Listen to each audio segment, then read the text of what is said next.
നമ്മൾ ശിംശോനെ നോക്കിക്കേ. മനോവായോട് ദൈവം പറഞ്ഞത്, ഇതാ നിനക്ക് കുഞ്ഞുങ്ങളില്ല, കുഞ്ഞുണ്ടാകാൻ പോവാണ്, ദൈവം തരാൻ പോവാണ്, അതുകൊണ്ട് കുടിക്കരുത്, അന്യായമായിട്ടൊന്നും കഴിക്കരുത്, എൻ്റെ കുഞ്ഞ് ദൈവത്തിൻ്റെ കുഞ്ഞായി വളരണം. പ്രിയമുള്ളവരെ, ആ കുഞ്ഞിനെ പ്രസവിക്കുന്നത് വരെ ആ അപ്പനും അമ്മയും വിശുദ്ധി പാലിച്ചു ജീവിച്ചു. കുഞ്ഞിൻ്റെ അഭിഷേകത്തിന് വേണ്ടി വിശുദ്ധി പാലിച്ച് ജീവിച്ചു. എന്ന് മാത്രമല്ല, ആ കുഞ്ഞ് വളർന്ന് പുറത്തു വന്നു കഴിഞ്ഞപ്പോൾ പരിശുദ്ധാത്മാവിൻ്റെ ശക്തിയോടെ നാസീർ വ്രതക്കാരനായി, ഒരു സന്യാസിയായി ഇതാ ദൈവത്തിന് വേണ്ടി അവൻ ശുശ്രൂഷ ചെയ്തു. ഉടമ്പടിക്കാരനായി.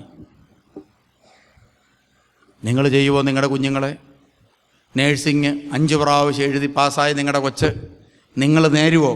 എൻ്റെ കൊച്ച് നേഴ്സിങ് ഒറ്റയടിക്ക് പാസ്സായാൽ 1 വർഷത്തേന് ഇതാ ഏതെങ്കിലും ഹോസ്പിറ്റലിൽ 1 വർഷത്തേന് ഫ്രീ സർവീസ് ചെയ്യാൻ എൻ്റെ കൊച്ചിനെ ഞാൻ കൊടുക്കും. പറയുമോ നിങ്ങൾ? നമ്മൾ പറയും, നോക്കട്ടെ തിരുമേനി. നമ്മളതേ പറയത്തുള്ളൂ. നമുക്കതിനുള്ള ആർജവയില്ല. പറയുള്ളൂ, ആർജവയില്ല. നമ്മൾ ആർജവയില്ല. അപ്പോൾ പ്രിയമുള്ളവരെ, നമ്മൾ ഓർക്കുക, ഇതാണ് നന്ദി പറയുക എന്ന് പറയുന്നത്. ഇനി നമ്മൾ പഴയ നിയമത്തിൽ എത്രയോ പേരെ നമുക്ക് എടുത്തു നോക്കാനായിട്ടുണ്ട്. ഇഷ്ടംപോലെ ആളുകൾ നമുക്ക് കാണാൻ സാധിക്കും പഴയ നിയമത്തിൽ. യോഹന്നാൻ സ്നാപകനെ നോക്കി, മക്കളില്ലാതെ സ്കറിയ പുരോഹിതന് ഉണ്ടായ കൊച്ച്, എലിസബത്തിനുണ്ടായ കുഞ്ഞ്, ഇതാ 90 വയസ്സായി എലിസബത്ത് ഗർഭിണിയായി. കൊച്ചുണ്ടായപ്പോൾ പ്രിയമുള്ളവരെ, ഒരു ബിസിനസ്സിൻ്റെ പരിപാടിക്ക് വിടാമെന്ന് വിചാരിച്ചില്ല. അവനെ ആരാക്കി തീർത്ത്? ദൈവം അവനെക്കുറിച്ച് എന്ത് ആഗ്രഹിച്ചോ അതാക്കി തീർത്തു. യോഹന്നാൻ സ്നാപകൻ നാസീർ വ്രതക്കാരനായിരുന്നു. നല്ല ഒന്നാം തരം സൂപ്പർ വീഞ്ഞ് കിട്ടുന്ന കാലഘട്ടത്തിൽ, അനേകം വർഷങ്ങളുടെ പഴക്കമുള്ള വീഞ്ഞുകളൊക്കെ രുചി മാറി പരീക്ഷിക്കാൻ അവസരങ്ങളുള്ള കാലഘട്ടത്തിൽ യോഹന്നാൻ സ്നാപകൻ വീഞ്ഞോ ലഹരി പാനീയമോ കുടിക്കാത്ത ഒരു കുഞ്ഞായി വളർന്നു. അവൻ ദൈവത്തിൻ്റെ പ്രവാചകനാകാൻ ആ മാതാപിതാക്കന്മാർ അനുവദിച്ചു. അല്ലെങ്കിൽ അവൻ പറയും, ഞാൻ സന്യാസിയാകാണ്, ഞാൻ മരുഭൂമിയിലേക്ക് പോകാൻ പോവുകയാണ് എന്ന് പറഞ്ഞാൽ ഉടനെ എടാ, ഒരു സുന്ദരി പെണ്ണുണ്ട്, 25 ലക്ഷം രൂപയും കിട്ടും, നീ നോക്ക്. പണ്ടൊരു പെങ്കൊച്ച് ഇവിടെ സ്ഥിരമായിട്ട് ധ്യാനത്തിന്, ഒരു പാവപ്പെട്ട പെങ്കൊച്ചാണ്, സ്ഥിരമായി ധ്യാനത്തിനും. അങ്ങനെ ധ്യാനപ്രസംഗം കേട്ട് കഴിഞ്ഞപ്പോൾ ഇവിടുത്തെ ആരാണ്ട് അച്ഛന്മാരാ അൽഫോൻസാമയുടെ പുസ്തകം കൊടുത്തു വിട്ടേ, വായിച്ചോളാൻ പറഞ്ഞു. ഇവിടെ ആരാണ്ട് ഒരു കെട്ട് പുസ്തകം വിശുദ്ധന്മാരുടെ കൊണ്ടെത്തത്, ആർക്കെങ്കിലും കൊടുത്തേക്കാം. ഞാനിങ്ങനെ ഓരോരുത്തർക്കും ഓരോന്നും കൊടുക്കുക. പ്രിയമുള്ള ഒരു പെങ്കൊച്ചന് ഇത് കൊടുത്തു. ഈ പെണ്ണ് ഇതും മേടിച്ചുകൊണ്ട് വീട്ടിൽ പോയി വായനയെല്ലാം കഴിഞ്ഞ് 2 ദിവസം കഴിഞ്ഞപ്പോൾ പ്രിയമുള്ളവരെ, പെണ്ണ് എപ്പോഴും മുറിക്കാതിരിപ്പാണ്, പ്രാർത്ഥനയാണ്. അൽഫോൻസാമ പ്രാർത്ഥിക്കുന്ന പോലെ പ്രാർത്ഥനയാണ്. അപ്പോഴാണ് അതുവരെ ഈ പിശക്കനായ അപ്പൻ മകൾ പല ആവശ്യങ്ങളും ചോദിച്ചാൽ ഒരു സാധനം മേടിച്ചു കൊടുക്കുക. അങ്ങനെ മകൾക്ക് ആന്തരിക മുറിവായിട്ടിരിക്കുകയാണ്. അപ്പൻ ഒന്നും ചോദിച്ചാൽ തരികയില്ല എന്നുള്ള മനപ്രയാസത്തിൽ പെണ്ണിരിക്കുകയാണ്. അപ്പോഴാണ് പെണ്ണ് പറഞ്ഞു, ഇനി എനിക്ക് ഒന്നും വേണ്ട, ദൈവം എനിക്കെല്ലാം തരും. അപ്പോൾ പെണ്ണിൻ്റെ ടോണൊക്കെ മാറുന്ന കണ്ടു കഴിഞ്ഞപ്പോൾ നല്ല ശാന്തമായ ടോണിലാണ് പെണ്ണ് സംസാരിക്കുന്നത്. അപ്പൻ ചോദിച്ചു, നിനക്ക് എന്നാ പറ്റി? ഉടനെ പറഞ്ഞു, ഞാൻ ഇന്നാളൊരു പുസ്തകം വായിച്ചു, അൽഫോൻസാമയുടെ പുസ്തകം. അതുകൊണ്ട് അൽഫോൻസാമയെ പോലെ ഞാനും സന്യാസിനിയായി ജീവിക്കാൻ തീരുമാനത്തിനെടുത്തു. പുള്ളി അന്നേരം തന്നെ പ്രിയമുള്ളവരെ ആ പോക്കറ്റിൽ നിന്ന് കതറിൻ്റെ മേളിൽ നിന്ന് വായി അങ്ങോട്ട് എടുത്തേച്ച് പേഴ്സ് എടുത്തേച്ച് ഒരു 5000 രൂപ കൊടുത്തു. എടി, നീ ഈയിടെ എങ്ങാണ്ട് ബ്യൂട്ടി പാർലറിൽ പോകണമെന്ന് പറഞ്ഞില്ലായിരുന്നോ? ഞാൻ ആ പൈസ എടുത്ത് വെച്ചിട്ട് കുറച്ച് ദിവസമായി, ഇതും കൊണ്ട് പിടിക്കാൻ പറഞ്ഞു. നീ മോന്ത പോയി ഒരയ്ക്കുകയോ തേക്കുകയോ എന്നാ ചെയ്തേച്ച് വരാൻ പറഞ്ഞു. കാശ് കിട്ടാത്ത പാതിക്ക് അവൾ നേരെ ഒരൊറ്റ പിടിയിൽ തിരിച്ചു വന്നപ്പം പിരിയോ ഇല്ല, പിന്നെ മോന്തയിലുണ്ടായിരുന്ന പലതും ഇല്ല. അപ്പന് ഭയങ്കര സന്തോഷമായി. അപ്പം പറഞ്ഞ്, അപ്പൻ തന്നെ ഇതെന്നോട് പറഞ്ഞത്, അത് അപ്പം തന്നെ എന്നോട് പറഞ്ഞു. അവൾ പറയുകയും ഞാൻ അന്നേരം 5000 പോയ 5000 പോട്ടെ, പക്ഷേ ഒരു സമർപ്പണ ജീവിതം എന്ന് പറയുന്നത് ചിന്തിക്കാൻ പോലും പറ്റുന്ന സംഭവമല്ല ഞങ്ങളുടെ കുടുംബത്തിൽ. ഇതാണ് ഇന്ന് മനുഷ്യർ. പ്രിയമുള്ളവരെ, നമ്മളൊക്കെ പഠിച്ചു ആരെ കളിപ്പിക്കാൻ? ദൈവത്തെ പോലും കളിപ്പിക്കാൻ പഠിച്ചവരാണ് നമ്മൾ. ദൈവത്തെ പോലും കബളിപ്പിക്കാൻ പഠിച്ചവരാ നമ്മൾ. അതുകൊണ്ടാണ് ഇതാ വിശുദ്ധമായ ദൈവവിളികൾ ഇല്ലാതാകുന്നത്. പ്രിയമുള്ളവർ, അനേകം വിശുദ്ധ ജീവിതം നയിക്കേണ്ട കുഞ്ഞുങ്ങളുടെ ദൈവവിളികളെ മാതാപിതാക്കന്മാരാണ് ഇല്ലാതാക്കിയത്. ഈ കാലഘട്ടത്തിലെ മാതാപിതാക്കന്മാരുടെ ഇതാ പരിശുദ്ധാത്മാവില്ലാത്ത ഇടുങ്ങിയ മനസ്സാണ് അനേകം വിശുദ്ധരായി തീരേണ്ട ദൈവിക കൃപയുള്ള കുഞ്ഞുങ്ങളുടെ ദൈവവിളിയെ തടഞ്ഞത്. പ്രിയമുള്ളവരെ, അതുകൊണ്ട് ഓർക്കുക, യോഹന്നാൻ സ്നാപകൻ, ഇതാ ഈ ലോകത്തിന് യോഹന്നാൻ സ്നാപകനെ കിട്ടിയത് മാതാപിതാക്കന്മാർ ഇതാ സ്നേഹത്തിൻ്റെ നന്മകൾ ഉയർത്തിപ്പിടിച്ചുകൊണ്ട് നന്ദി പറഞ്ഞതിൻ്റെ അനന്തരഫലം. നന്ദിയോടെ ദൈവത്തിന് എടുത്തു കൊടുത്ത് ഒറ്റ കുഞ്ഞിനെ 90-ാമത്തെ വയസ്സിൽ ഉണ്ടായതിനെ ദൈവത്തിന് വേണ്ടി എടുത്തു കൊടുത്തു. പ്രിയമുള്ളവരെ, നല്ല പ്രായത്തിൽ കഴുത്തു മുറിക്കപ്പെട്ട് മരിക്കുകയും ചെയ്തു. ആർജവമുള്ളൊരു കുഞ്ഞിനെ ഈ ലോകത്തിന് കിട്ടിയത് അത് നന്ദി നിറഞ്ഞ ഹൃദയത്തോടെ ഒരു മാതാപിതാക്കന്മാരർപ്പിച്ച നന്ദിയാണെന്ന് നമ്മൾ മറന്നുപോകരുത്. അതുപോലെ പ്രിയമുള്ളവരെ, ആ ശിംശോൻ്റെ കാര്യം ഞാൻ പറഞ്ഞു. ഇതുപോലെ എത്രയോ വിശുദ്ധന്മാരാണ് ഈ ലോകത്തിന് നമുക്ക് നഷ്ടപ്പെട്ടിട്ടുള്ളത്.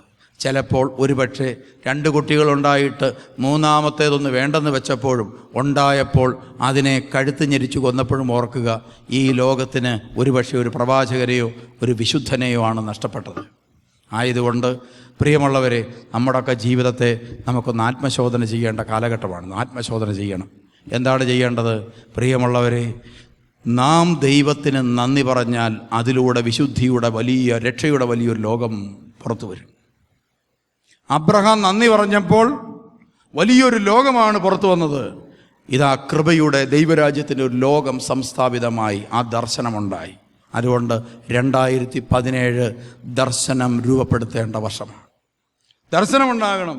ഇങ്ങനെ കൈയടിച്ച് പാടിയും പാട്ടുപാടിയും സ്തുതിച്ചു ഇരുന്നിട്ടൊന്നും കാര്യമില്ല. പുതിയ ദർശനം ഉണ്ടാകണം. തീരുമാനമെടുക്കണം. പ്രിയമുള്ളവരെ, നമ്മളൊന്നും നമ്മുടെ അടിസ്ഥാന സ്വഭാവങ്ങളിൽ കാര്യമായ മാറ്റമൊന്നും വരുത്തുന്നില്ല. അടിസ്ഥാന സ്വഭാവം യാക്കോബിനെ നോക്കിക്കേ പ്രിയമുള്ളവർ. യാക്കോബ് അതുപോലെ തന്നെ ഇതാ യാക്കോബിൻ്റെ യാത്രയിൽ കാര്യം കുരുത്തക്കേടും കാണിച്ചിട്ടാണ് യാക്കോബ് പോയത്. അപ്പനെ കളിപ്പിച്ചേച്ച് അനുഗ്രഹം മേടിച്ചുകൊണ്ട് ഓടിയ പാർട്ടിയാണ് യാക്കോബ്. ആ യാത്രയിൽ പുള്ളി വളരെ പരിഭ്രമത്തിലായിരുന്നു.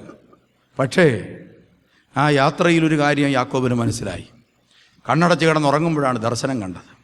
യാക്കോബിനെ ദൈവം കാണിക്കാൻ ആഗ്രഹിച്ച ഒരു ലോകമുണ്ടായിരുന്നു. പക്ഷേ അവനതൊരിക്കലും കാണാൻ ആഗ്രഹിച്ചില്ല.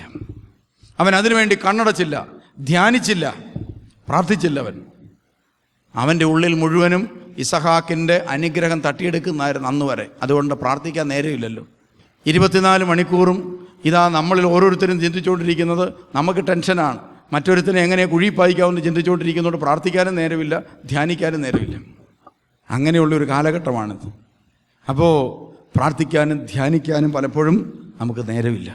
യാക്കോബിനൊരിക്കൽ ധ്യാനിക്കാനൊരവസരം കിട്ടി. ഒത്തിരി കുരുത്തക്കേട് കയ്യിലുള്ള യാക്കോബിന് ഒരു ദിവസം ഒരു അവസരം കിട്ടി. എപ്പോഴാണെന്നറിയാമോ? ഉറങ്ങിയപ്പോഴവസരം കിട്ടിയത്. അതുകൊണ്ടാണ് ഞാൻ ഈ ധ്യാനിക്കാൻ വരുന്നവരാരെങ്കിലും ഉറങ്ങിയാൽ പിന്നെ മിണ്ടുകയില്ലാത്തത്. കാരണം എന്താ? ചിലപ്പോൾ അന്നേരമായിരിക്കും ദർശനം വരുന്നത്. അങ്ങനെയെങ്കിലും ഒരു ദർശനം കണ്ടോട്ടെന്നോർത്താണ് പ്രിയമുള്ളവരെ ഞാൻ മിണ്ടാത്തത്. അപ്പോൾ പുള്ളി ഉറങ്ങിയപ്പം ഒരു ദർശനം. എന്തായിരുന്നു ദർശനം? മാലാകമാർ ഒരു കോണി വെച്ച് യാക്കോബിൻ്റെ അടുത്തുനിന്ന് മേലോട്ട് പോകുന്നു, താഴോട്ട് വരുന്നു, മേലോട്ട് പോകുന്നു, താഴോട്ട് വരുന്നു. യാക്കോബ് ഈ ദർശനം കണ്ടിട്ട് ഇതെന്നാ സംഭവം എന്നറിയാൻ മേലാതിരിക്കുകയാണ്. ദർശനം കണ്ടുണർന്ന യാക്കോബ് പറഞ്ഞു, ഇത് ദൈവം വസിക്കുന്ന സ്ഥലമാണെന്ന് മനസ്സിലായി. എവിടാ ദൈവം വസിക്കുന്ന സ്ഥലം? ഞാൻ കിടന്നുറങ്ങുന്ന സ്ഥലത്ത് ദൈവ സാന്നിധ്യമുള്ള സ്ഥലമാണ്. അതിൻ്റെ അർത്ഥം എന്താ? ഈ കുരുത്തക്കേടെല്ലാം കാണിച്ച് അപ്പനെ കളിപ്പിച്ച് അനുഗ്രഹം മേടിച്ച് ഏശാവ് വെട്ടാൻ നടക്കുന്നവനാ. അവൻ്റെ കൂടെയുമുണ്ട് ദൈവം. അവനെ തിരിച്ചറിഞ്ഞു. എന്നെയും ദൈവം പരിപാലിക്കുന്നുണ്ട്. പരിപാലിച്ചില്ലായിരുന്നെങ്കിൽ ഞാൻ ഇവിടെ ഒന്നും വരില്ലായിരുന്നു. ഇസഹാക്കിൻ്റെ കൈ കൊണ്ട് തീർന്നു പോകുമായിരുന്നു. അതോർത്ത് യാക്കോബ് നന്ദി നിറഞ്ഞ ഹൃദയത്തോടെ ദൈവത്തെ വിളിച്ചപേക്ഷിച്ചു. ഇവിടം ദൈവ സാന്നിധ്യമുള്ള സ്ഥലമാണ്. യാക്കോബ് ഒരു കല്ലെടുത്ത് വെച്ചിട്ട് അവിടെ ദൈവത്തിന് നന്ദിയും സ്തുതിയും അർപ്പിച്ചുകൊണ്ട് ആ സ്ഥലത്തിന് വിളിച്ച പേരാണ് ബഥേൽ. കണ്ടോ? അങ്ങനെയെങ്കിലും ഓർക്കുക, എന്തെല്ലാം കുരുത്തക്കേട് കയ്യിലുണ്ടെങ്കിലും നമ്മുടെയൊക്കെ കൂടെ തമ്പുരാനുള്ളത് കൊണ്ടാണ് ഇങ്ങനെയൊക്കെ ജീവിച്ചു പോകുന്നു പറയും. നമ്മളോർക്കുന്നത് നല്ല പുണ്യമുള്ളവനായതുകൊണ്ടാണ് തമ്പുരാൻ നമ്മളെ പറയും. അല്ല, ഒത്തിരി കുറവുകളും പോരായ്മകളും ഉണ്ടെങ്കിലും തമ്പുരാൻ നമ്മുടെ കൂടെ ഉള്ളത് കൊണ്ടാണ് ഇങ്ങനെയൊക്കെ പിടിച്ചു നിൽക്കാൻ സാധിച്ചത്. അത് തിരിച്ചറിഞ്ഞ അനുഭവങ്ങൾ കൊണ്ട് തിരിച്ചറിഞ്ഞ യാക്കോബ് അടിസ്ഥാന സ്വഭാവങ്ങളെ മാറ്റി അവസാനം ഇസഹാക്കിൻ്റെ മുമ്പിൽ മുട്ടുകുത്തി അവൻ, പ്രിയമുള്ളവരെ, ജീവിതം ക്രമീകരിച്ചു. അടിസ്ഥാന സ്വഭാവം മാറ്റി. ഇതുപോലെ നമ്മുടെയൊക്കെ ചില അടിസ്ഥാന സ്വഭാവങ്ങളുണ്ടല്ലോ, എന്തെങ്കിലും മാറിയിട്ടുണ്ടോ? അടിസ്ഥാന സ്വഭാവങ്ങൾ വല്ലതും മാറിയിട്ടുണ്ടോ? പ്രിയമുള്ളവരെ, നമ്മളെ തന്നെ ഒന്ന് ആത്മശോധന ചെയ്ത് നോക്കണം. പിടിവാശി ഉണ്ടായിരുന്ന പാർട്ടി അതേ പിടിവാശിയായിട്ടിരിക്കുകയാണ്. ഞാൻ വെറുതെ ഇരുന്ന് ഇന്നലെ രാത്രി കുറേ നേരം ഉണർന്നിരുന്ന് ഞാൻ ധ്യാനിച്ചപ്പോൾ എനിക്ക് മനസ്സിലായി, ചെറുപ്പത്തിൽ എനിക്കൊരു സ്വഭാവം ഉണ്ടായിരുന്നു. എന്താണ്? ഒരു കാര്യത്തിൻ്റെ കയറി പിടിച്ചാൽ പിന്നെ പിടിവിടുന്ന പ്രശ്നമില്ല. അത് നന്മയായിട്ടും തിന്മയായിട്ടും മാറിയിട്ടുണ്ട്. എന്തെങ്കിലും ഒരു കാര്യത്തെ പിടിച്ചാൽ പിന്നെ അത് പൂർത്തിയാക്കിയിട്ട് തീർക്കത്തുള്ളൂ. അത് ഒരു മേഖലയിൽ എൻ്റെ ജീവിതത്തിൽ പ്രയോജനപ്പെട്ടു. പക്ഷേ എൻ്റെ ജീവിതത്തിലെ ചില മേഖലകളിൽ ഈ പിടുത്തം എനിക്ക് ഒത്തിരി പ്രയാസം ഉണ്ടാക്കിയിട്ടുണ്ട്.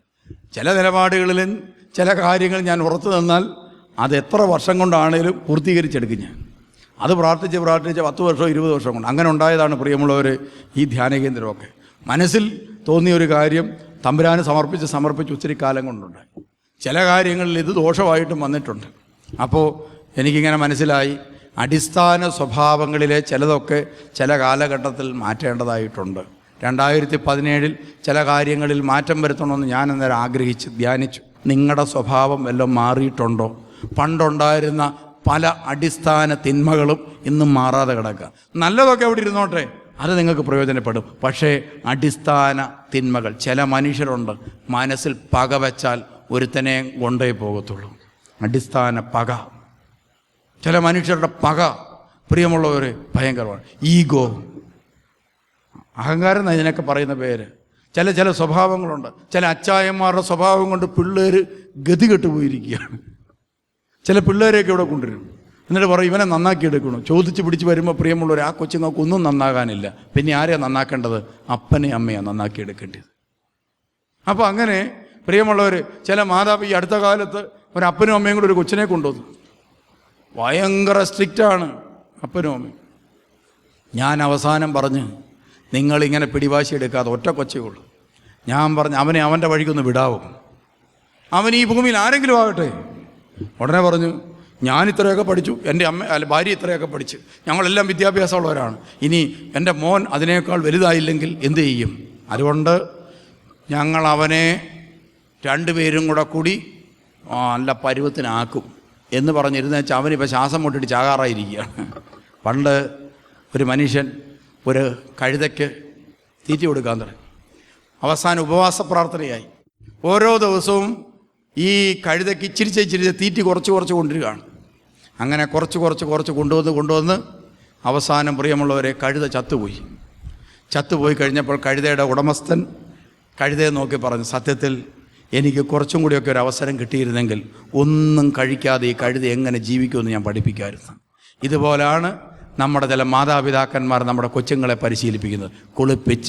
കുളിപ്പിച്ച് ഇപ്പം കൊച്ചില്ലാതായിരിക്കുക. അതുകൊണ്ട് നമ്മൾ പേരൻസ് ചിന്തിക്കുക, പ്രിയമുള്ളവരെ, നിങ്ങൾക്ക് 45 വയസ്സിലുള്ള സ്വഭാവം, നിങ്ങളുടെ 45 വയസ്സുള്ള പക്വത 17 വയസ്സുള്ള നിങ്ങളുടെ കൊച്ചിനുണ്ടാകണമെന്ന് പറഞ്ഞാൽ ഉണ്ടാവുമോ? 50 വയസ്സുള്ള അച്ചായ നോക്കിയിരിക്കുകയാണ്.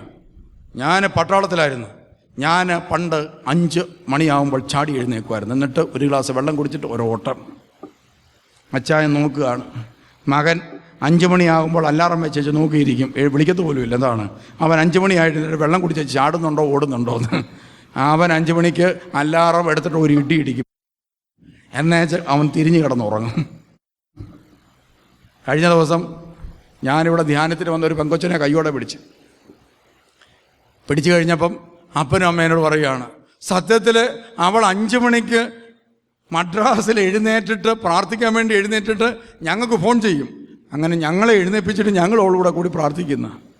ഞാൻ ഇവിടെ ധ്യാനത്തിന് ഇവിടെ ധ്യാനമൊക്കെ കൂടുന്ന പെണ്ണ് രാവിലെ എഴുന്നേക്കാത്തതുകൊണ്ട് ഞാൻ നല്ല വഴക്ക് പറഞ്ഞു. ഞാൻ പറഞ്ഞു, നീ ഇവിടെ അനേകം പ്രാവശ്യം ധ്യാനം കൂടിയതാണ്, നീ ഇവൾക്കെല്ലാം മാതൃകയാകേണ്ടത്, അതുകൊണ്ട് മര്യാദയ്ക്ക് എഴുന്നേറ്റോണെന്നൊക്കെ പറഞ്ഞ് വഴക്കൊക്കെ പറഞ്ഞ ശേഷം പേരൻസിനോട് പറഞ്ഞ പറയാം, അവൾ ചെന്നൈയിൽ നിന്ന് ഞങ്ങളെ വിളിച്ചുണർത്തിയിട്ട് അവളും പ്രാർത്ഥിക്കും, ഞങ്ങളും പ്രാർത്ഥിക്കും. ഞാൻ പറഞ്ഞു, ചെന്നൈയിൽ നിന്ന് നിങ്ങളെ വിളിച്ചുണർത്തിയേച്ച് അവൾ കിടന്നുറങ്ങും, അതാ സംഭവം. കറക്റ്റ് ഫോൺ ചെയ്ത് വിളിച്ചെഴുന്നേപ്പിച്ചേച്ച് അവൾ കിടന്നുറങ്ങുന്നു. അപ്പോൾ പ്രിയമുള്ളവരെ, നമ്മൾ ഈ വളർത്തി ഇതെല്ലാം എന്തായി തീർന്നിരിക്കുക. അതുകൊണ്ട് നമുക്ക് മാറാം. നമ്മുടെ അടിസ്ഥാന സ്വഭാവങ്ങളിൽ നമുക്ക് ചില മാറ്റങ്ങൾ വരുത്താം. അതുകൊണ്ട് ഈ വർഷത്തെ 2017 ആത്മനവീകരണത്തിൻ്റെ വർഷമായി നമ്മൾ കാണണം. ആത്മനവീകരണത്തിൻ്റെ അടിക്കടി കുമ്പസാരിക്കുക, ജീവിതം ക്രമീകരിക്കുക, പള്ളി വന്നിരുന്ന് പ്രാർത്ഥിക്കുക, അതുപോലെ ബൈബിൾ വായിക്കുക. ഒരു വർഷത്തേനും ബൈബിൾ വായിച്ച് പൂർത്തിയാക്കി എന്നൊരു തീരുമാനം എടുക്കണം നിങ്ങൾ. ഈ വേദപുസ്തകം 2017 വായിച്ച് 18ാമത്തെ വർഷമാകുമ്പോൾ മുഴുവൻ വായിച്ച് അടയാളപ്പെടുത്തി അത്യാവശ്യമുള്ള പ്രധാനപ്പെട്ട വചനങ്ങളൊക്കെ അടയാളപ്പെടുത്തി പൂർത്തിയാക്കണം. മക്കളെ നന്നാക്കുന്ന പരിപാടിയെല്ലാം വിട്. നിങ്ങൾ നന്നാകുന്നതോടുകൂടി നിങ്ങളുടെ പിള്ളേർ വിശുദ്ധരായിക്കോളും. അവരെ നോക്കുക വേണ്ട. അവർ 5 മണിക്കോ 10 മണിക്കോ എഴുന്നേക്കട്ടെ, അവരെ വിട് നിങ്ങൾ. അതോടുകൂടി നിങ്ങളുടെ പകുതി ടെൻഷൻ തീരും, ഹാർട്ട് അറ്റാക്ക് വരാനുള്ള സാധ്യത കുറയും. ഇല്ലെങ്കിൽ നിങ്ങളുടെ മക്കളെക്കുറിച്ച് ഓർത്ത് വേദനിച്ച് അവസാനം നിങ്ങൾ അറ്റാക്ക് വന്ന് തട്ടിപ്പോകും അകാലത്തിൽ. അതുകൊണ്ട് മക്കളെ അവരുടെ വഴിക്ക് വിട്. അവരെ അമിതമായി നിങ്ങൾ എന്ത് ചെയ്യേണ്ട, പ്രേരിപ്പിക്കേണ്ട. 45 വയസ്സുള്ള നിങ്ങളുടെ പക്വത ഇതാ 16 വയസ്സുള്ള നിങ്ങളുടെ കുഞ്ഞുങ്ങൾക്ക് എങ്ങനെ കിട്ടാനാ? അവർ 45 വയസ്സാകുമ്പോൾ ആ പക്വതയിലെത്തും. ഞാൻ ചിലർക്കൊക്കെ പറഞ്ഞു കൊടുക്കാറ്. ഞാൻ ഈ അടുത്ത കാലത്ത് വന്നൊരു ഫാദറിനും മദറിനും പറഞ്ഞു കൊടുത്തു. എനിക്ക് ഒരു ടീച്ചറുണ്ടായിരുന്നു. ആ ടീച്ചറിൻ്റെ പേര് മറിയം എന്നാണ്. മറിയം ടീച്ചർ. മറിയം ടീച്ചർ ക്ലാസ്സിൽ വന്ന് ഭയങ്കര വയലൻ്റാണ്. പുള്ളിക്കാരി പഠിച്ചില്ലെങ്കിൽ കരയും, പുസ്തകം വലിച്ചെറിയും, അതുപോലെ മേശക്കിട്ടിടിക്കും, ചങ്കിനിട്ട് അലയ്ക്കും. ഇതൊക്കെ പരിപാടിയാണ്. ഞങ്ങൾ പലപ്പോഴും ക്ലാസ്സിൽ നിന്ന് ചോദിച്ചിട്ടുണ്ട്, ഈ സാധനത്തിന് വേറെ പണിയൊന്നുമില്ലേ? ഈ നെഞ്ചിനിട്ട് അലച്ചില്ലെങ്കിൽ ശമ്പളം കിട്ടത്തില്ലേ? ഗവൺമെൻറ് ശമ്പളം കിട്ടാൻ നെഞ്ചിനിട്ട് അലക്കേണ്ട കാര്യമുണ്ട്, അത് കറക്റ്റായിട്ട് കിട്ടത്തില്ലേ? ഇത് ഞങ്ങളുടെ മാർക്കനുസരിച്ച് വല്ല കമ്മീഷനുണ്ടോ ഈ പുള്ളിക്കാരത്തിക്ക് എന്നൊക്കെ ഞങ്ങൾ ചോദിക്കുമായിരുന്നു. ചിലപ്പോഴൊക്കെ പുസ്തകം എറിഞ്ഞേച്ച് പുള്ളിക്കാരത്തി ഓഫീസിൽ പോയി പടങ്ങിയിരിക്കും. ഞാനന്നേരം മനസ്സിലിങ്ങനെ ഓർക്കാറുണ്ട്, അന്ന് ആ സമയം മതി പഠിപ്പിക്കാൻ. അപ്പം ഇങ്ങനെയൊക്കെ ചെയ്ത പുള്ളിക്കാരത്തിയുടെ ഈ ഇമോഷണൽ ഫീലിംഗ് എന്താണെന്ന് എനിക്ക് ഒട്ടും മനസ്സിലായില്ല, വേറെ പലർക്കും മനസ്സിലായില്ല. പ്രിയമുള്ളവർ, 10, 25, 30, 35 വർഷത്തിന് ശേഷം, എനിക്ക് തോന്നുന്നു ഒരു 10-30 വർഷം കഴിഞ്ഞ് എനിക്ക് 45 വയസ്സായി. പ്രിയമുള്ളവരെ, ഞാൻ ഒരു ദിവസം ഇവിടുന്ന് എറണാകുളം സൈഡിലേക്ക് പോവുകയാണ്. പോകുന്നത് ഇവിടുത്തെ സകല പിള്ളേരെ എടുത്തിട്ട് ചാടിച്ചാണ് പോകുന്നത്. ഞാൻ എല്ലാത്തിനോടും വഴക്ക് പറഞ്ഞിട്ട് അവസാനം എനിക്ക് തന്നെ ടെൻഷനായി. പോകുന്ന വഴിക്ക് ഞാനിങ്ങനെ മനപ്രയാസം ഓർത്തു, എന്തോരം പറഞ്ഞിട്ടും യവന്മാരൊന്നും കൊണാകുന്നില്ലല്ലോ എന്നോർത്ത് മനപ്രയാസപ്പെട്ട് എൻ്റെ ആത്മാർത്ഥത ഇവന്മാർ മനസ്സിലാക്കുന്നില്ലല്ലോ, ഇവന്മാരൊന്നും നന്നായാലെന്നാ എന്നൊക്കെ ചിന്തിച്ച് ഞാനിങ്ങനെ കാറേ പോകുമ്പോഴാണ് മറിയാമ്മ ടീച്ചറിൻ്റെ മുഖം എൻ്റെ മനസ്സിൽ ഓർമ്മ വന്നത്. പ്രിയമുള്ളവരെ, മറിയാമ്മ ടീച്ചർ നെഞ്ചത്തലച്ചതും ബുക്കെറിഞ്ഞതുമൊക്കെ ഓർത്തപ്പം എനിക്ക് കണ്ണുനീര് വന്നു. ഇവന്മാരെക്കുറിച്ചൊന്നും ഓർത്തല്ല എനിക്ക് കണ്ണുനീര് വന്നു. ആരെക്കുറിച്ചാണെന്നറിയുമോ? ഇതാ നമ്മൾ പഠിക്കേണ്ടതുപോലെ പഠിക്കാത്തത് കൊണ്ട് ബുക്കെറിഞ്ഞ മറിയാമ്മ ടീച്ചറിൻ്റെ ആത്മാർത്ഥമായ ഏറിനെക്കുറിച്ച് ഓർത്താണ് കരഞ്ഞത്. അവർക്ക് ഒരിക്കലും എന്ത് ചെയ്യേണ്ട ആവശ്യമില്ല. പ്രിയമുള്ളവരെ, ശമ്പളം കിട്ടാൻ ബുക്കെറിയേണ്ട കാര്യമില്ല, നെഞ്ചത്തലക്കേണ്ട കാര്യമില്ല, കരയേണ്ട കാര്യവുമില്ല, വയലൻ്റ് ആകേണ്ട കാര്യമില്ല. അതുപോലെ നമ്മുടെ അടുത്ത് വന്ന് ആമ്പിള്ളാരുടെ കയ്യെ പിടിച്ച് കിഴുക്കി ശാപം മേടിക്കേണ്ട കാര്യവുമില്ല. പുറത്തോട്ടിറങ്ങിച്ച് പറയും, മറിയാമ്മ മുടിഞ്ഞു പോകത്തേ ഉള്ളൂ. പ്രിയമുള്ളവരെ, ഈ കിഴിച്ചു കഴിഞ്ഞാൽ കിഴിയുടെ ഒരു ഭാഗം ഇങ്ങ് പോരുക, ചുമന്നിരിക്കുക. അങ്ങനെ ഇരിക്കുമ്പോൾ ഞങ്ങളെല്ലാം പുറത്തിറങ്ങി എന്ന് വെച്ച് മറിയാമ്മയ്ക്ക് വേണ്ടി പാട്ട് ചമച്ചുകൊണ്ട് പുറത്ത് ക്ലാസ്സിൽ നിന്നുകൊണ്ട് എല്ലാവരും കൂടി മറിയാമ്മയുടെ ഞുള്ളിനെതിരായിട്ടുള്ള പാട്ടുകളൊക്കെ ഞങ്ങൾ പാടും, എന്നിട്ട് ഓടി രക്ഷപ്പെടും. പക്ഷേ പ്രിയമുള്ളവരെ, ഈ യാത്രയിൽ 40-45 വയസ്സായപ്പോഴാണ് മറിയാമ്മ ടീച്ചറിൻ്റെ ആത്മാർത്ഥത മനസ്സിലാക്കി എൻ്റെ കണ്ണിൽ നിന്ന് 2 തുള്ളി കണ്ണുനീര് വന്നു. പിറ്റേ ഞായറാഴ്ച ഞാൻ മറിയാമ്മ ടീച്ചറിനെ കുറിച്ച് പ്രസംഗിച്ചത് എങ്ങനെയോ മറിയാമ്മ ടീച്ചർ മാവേലിക്കര ഇരുന്നുകൊണ്ടറിഞ്ഞ് അന്നേരം ഫോണിൽ വിളിച്ചിട്ട് എൻ്റെ നമ്പർ എവിടുന്നോ കണ്ടുപിടിച്ച് ഫോണിൽ വിളിച്ച് എന്നെ ബന്ധപ്പെട്ട് ഞാൻ മറിയാമ്മ ടീച്ചറിനെ തിരിച്ചു വിളിച്ചപ്പോൾ എന്നോട് പറഞ്ഞു, എന്നെ മറന്നില്ലല്ലേ? ഞാൻ മറന്നില്ല.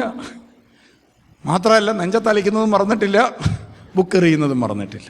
അതിനെന്നോട് ചോദിച്ചു, വലിയ ആളായല്ലേ, മാവേലിക്കര വരെ കഴിയുമ്പോൾ വീട്ടിൽ കയറണം. എന്നിട്ട് പറഞ്ഞ്, ഞാനും ഒരച്ഛൻ്റെ മകളാണ്, ഞാനൊരച്ഛൻ്റെ മകളാണ്, ഒരു മർത്തോമാ സഭയിലെ ആ അച്ഛൻ്റെ മകളാണ്. പ്രിയമുള്ളവരെ, ഞാൻ അന്ന് ഞെട്ടി.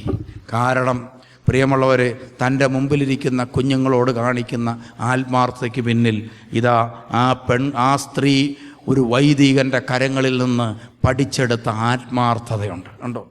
ജനത്തെ ആത്മാർത്ഥമായി സേവിച്ച് ശുശ്രൂഷിച്ച ഒരു പുരോഹിതനിൽ നിന്ന് കണ്ടുപഠിച്ച ആത്മാർത്ഥതയാണ് പ്രിയമുള്ളവരെ മറിയാമ്മ ടീച്ചർ സ്കൂളിലെ ക്ലാസ്സിൽ പ്രകടിപ്പിച്ചത്.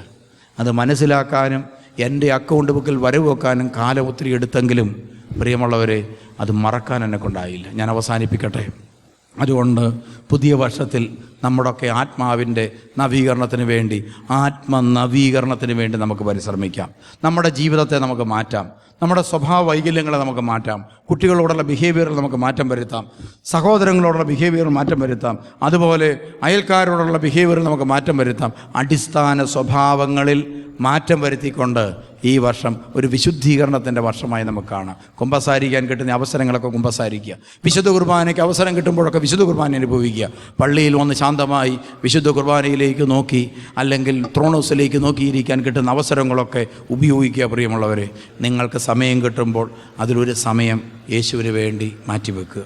അതോടൊപ്പം ഇതാ ചെറിയവനെ പരിപാലിക്കാൻ വേണ്ടി നമുക്കറിയാം, രോഗികളെ നമ്മുടെ ദർശനങ്ങൾ ഇവിടെ കണ്ടു. നിങ്ങൾ സുവിശേഷീകരണം, മിഷൻ ശുശ്രൂഷ, അതോടൊപ്പം പാവങ്ങൾക്ക് വേണ്ടി നമ്മളൊരു സ്ഥാപനമുണ്ടാക്കിയത് ഈ വർഷം ആരംഭിച്ച് അവിടെ രോഗികളെ ശുശ്രൂഷിച്ച് നമ്മൾ തുടങ്ങും. നിങ്ങളും അതിൻ്റെ പങ്കാളികളാകാൻ നിങ്ങളെ പ്രത്യേകം ക്ഷണിക്കുക. നിങ്ങൾ നിങ്ങളുടെ ജീവിതത്തിൽ പുതിയ ദർശനങ്ങൾ വളർത്തിയെടുക്കാനായിട്ട് ഒന്ന് പരിശ്രമിക്കാം. അതിനായിട്ട് നമുക്കൊന്ന് പ്രാർത്ഥിക്കാം. ഒരു നിമിഷം കണ്ണുകൾ അടച്ച്, അബ്രഹാമിനെ പോലെ, ശിംശോനെ നൽകിയ മനോവായെ പോലെ, അതുപോലെ സാമുവേലിനെ നൽകിയ ഹന്നായെ പോലെ, യോഹന്നാൻ സ്നാപകന് ദൈവത്തിന് കൊടുത്ത എലിസബത്തിനെ പോലെ, അപ്പോസ്തലന്മാർ യേശുവിനോടുള്ള സ്നേഹം പ്രകടിപ്പിക്കാൻ ആ ദൗത്യം ഏറ്റെടുത്തതുപോലെ മരിക്കുന്നത് വരെ ആ ദൗത്യം നെഞ്ചിലേറ്റിയ അപ്പോസ്തലന്മാർ, നമ്മുടെ പിതാക്കന്മാരെ ഓർക്കാം. ഇതാ അപ്പോസ്തലന്മാർ നൽകിയത്, യേശു നൽകിയത്, ആ സ്നേഹം നെഞ്ചിലേറ്റാൻ വേണ്ടി കയ്യിലെടുത്ത് കൊടുത്തത് ജീവിതമാണ്. എത്ര പിതാക്കന്മാർ! ഈ കാലഘട്ടം എന്നെ നോക്കി ചോദിക്കുകയാണ്, നീ നന്ദിയുള്ളവനാണെങ്കിൽ ക്രിസ്തുവിന് ജീവിതം കൊടുത്ത് നന്ദി പറ. നിൻ്റെ മക്കളെ ഇതാ ഒരു കാസ പോലെ ഉയർത്തിപ്പിടിച്ച് നീ നന്ദി പറ. നിൻ്റെ കുഞ്ഞുങ്ങൾ എന്തെല്ലാം കുറവുകളുള്ളവരായിക്കൊള്ള, വൈകല്യങ്ങളുള്ളായിക്കൊള്ള, ഉയർത്തിപ്പിടിച്ച് നന്ദി പറ. അവരെ കർത്താവിന് കൊടുക്ക്. കർത്താവേ, എൻ്റെ കുഞ്ഞിന് വൈകല്യങ്ങളുണ്ട്, കുറവുകളുണ്ട്, പഠിക്കാൻ പറ്റുന്നില്ല, ഇതാ നീ നിനക്കിരിക്കട്ടെ. ഒന്ന് കൊടുത്തു നോക്കിക്കേ, കർത്താവിനൊന്ന് കൊടുത്തു നോക്കിക്കേ. അവരെ ദൈവം ഇതാ നമ്മളെക്കാൾ സുരക്ഷിതമായ കരമാണ് ദൈവത്തിൻ്റേത്. അവൻ ഉയർത്തും. നമുക്കൊന്ന് നന്ദി പറയാം.